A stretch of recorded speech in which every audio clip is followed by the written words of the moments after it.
Up there, you go around every hour and a half, time after time after time. You wake up usually in the mornings, and just the way that the track of your orbits go, you wake up over the Mideast, over North Africa. As you eat breakfast, you look out the window as you're going past, and there's the Mediterranean area, and Greece, and Rome, and North Africa, and the Sinai, the whole area. And you realize that in one glance, that what you're seeing is what was the whole history of man for years, the cradle of civilization. And you go around down across North Africa and out over the Indian Ocean and look up at that great subcontinent of India, pointed down toward you as you go past it. And Ceylon off to the side, Burma, Southeast Asia, out over the Philippines, and up across that monstrous Pacific Ocean, vast body of water. You've never realized how big that is before. And you finally come up across the coast of California and look for those friendly things. Los Angeles and Phoenix and on across El Paso. And there's Houston. There's home. And you look, and sure enough, there's the Astrodome. And you identify with that, you know? It's an attachment. And down across New Orleans, and then looking down to the south, and there's the whole peninsula of Florida laid out. And all the hundreds of hours you spent flying across that route, down in the atmosphere, all that is friendly again. And you go out across the Atlantic Ocean and back across Africa. And you do it again, and again, and again. And that identity, that you identify with Houston, and then you identify with Los Angeles, and Phoenix, and New Orleans, and everything. And the next thing you recognize in yourself is you're identifying with North Africa. You look forward to that. You anticipate it. And there it is. That whole process begins to shift of what it is you identify with. When you go around it in an hour and a half, you begin to recognize that your identity is with that whole thing, and that makes a change.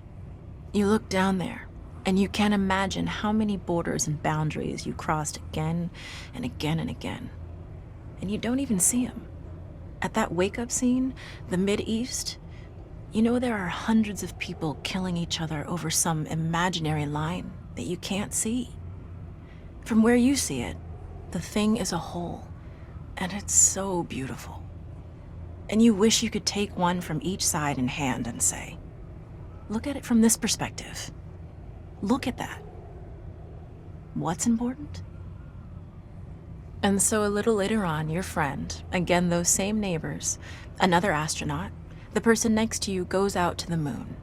And now he looks back and sees the Earth not as something big where he can see the beautiful details, but he sees the Earth as a small thing out there. And now that contrast between that bright blue and white Christmas tree ornament and that black sky, that infinite universe, really comes through. The size of it, the significance of it, it becomes both things. It becomes so small and so fragile, and such a precious little spot in that universe that you can block it out with your thumb.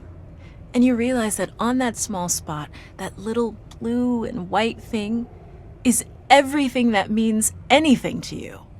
All of history and music and poetry and art and war and death and birth and love, tears, joy, games, all of it is on that little spot out there that you can cover with your thumb. And you realize that that perspective, that you've changed, that there's something new there. That relationship is no longer what it was. And then you look back on the time when you were outside on that EVA and those few moments that you had the time because the camera malfunctioned, that you had the time to think about what was happening. And you recall staring out there at the spectacle that went before your eyes. Because now, you're no longer inside something with a window looking out at a picture. But now you're out there. And what you've got around your head is a goldfish bowl, and there are no limits here. There are no frames. There are no boundaries. You're really out there, over it, floating, going 25,000 miles per hour, ripping through space, a vacuum, and there's not a sound. There's a silence, the depth of which you've never experienced before. And that silence contrasts so markedly with the scenery and the speed with which you know you're going. That contrast, the mix of those two things, really comes through. And you think about what you're experiencing and why. Do you deserve this? This fantastic experience? Have you earned this in some way? Are you separated out to be touched by God to have some special experience here that other men cannot have? You know the answer to that is no. There's nothing that you've done that deserves that earned that. It's not a special thing for you. You know very well at that moment, and it comes through to you so powerfully, that you're the sensing element for man. You look down and see the surface of that globe that you've lived on all this time, and you know all those people down there. They are like you. They are you. And somehow you represent them when you are up there. A sensing element, that point out on the end, and that's a humbling feeling. It's a feeling that says you have a responsibility. It's not for yourself. The eye that doesn't see does not do justice to the body. That's why it's there. That's why you're out there, and somehow you recognize that you're a piece of this total life. You're out on that forefront, and you have to bring that back somehow. And that becomes a rather special responsibility. It tells you something about your relationship with this thing we call life. And when you come back, there's a difference in that world now. There's a difference in that relationship between you and that planet, and you and all those other forms of life on that planet, because you've had that kind of experience. It's a difference, and it's so precious. And all through this, I've used the word you because it's not me. It's not Dave Scott. It's not Dick Gordon, Pete Conrad, John Glenn. It's you. It's us. It's we. It's life. It's had that experience. And it's not just my problem to integrate. It's not my challenge to integrate, my joy to integrate. It's yours. It's everybody's.